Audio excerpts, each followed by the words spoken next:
नमस्कार. मी प्राध्यापक doctor Sunil Karad, MIT world peace university Pune. पुण्यापासून अगदी 35 ते 40 किलोमीटर अंतरावर तळेगाव डमडरेपासून अगदी नजीकच्या अंतरावर आरोस रस्ती कृषी पर्यटन केंद्र आपल्या पुण्यापासून अगदी 1 तास 1.5 तासाच्या अंतरावर असलेलं एक सुंदर असं पर्यटन स्थळ म्हणता येईल. या पर्यटन स्थळाबद्दल ऐकलं होतं, म्हणून आम्ही आज आमचे पूर्ण फॅकल्टी या पर्यटन स्थळाला भेट देण्यासाठी आलो आहोत.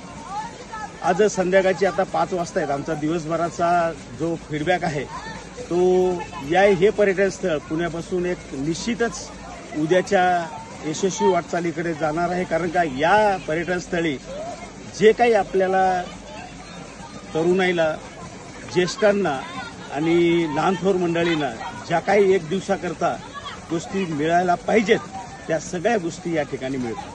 म्हणजे सकाळचा नाश्ता म्हणतो आपला महाराष्ट्रीयन, अतिशय उत्कृष्ट पद्धतीचा महाराष्ट्र पद्धतीचा नाश्ता.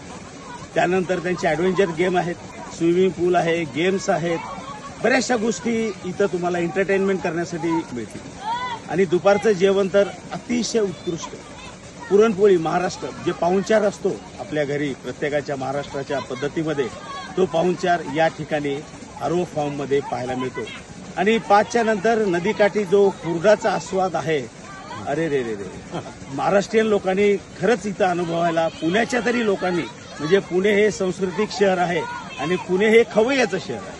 आणि या खवय्याच्या शहरी या आरो फार्ममध्ये येऊन आनंद लुटता यावा म्हणून इथला हुरडा पार्टीचा जो 1 तास 1.5 तासाचा जो काही प्रोग्राम आहे अतिशय उत्कृष्ट आहे.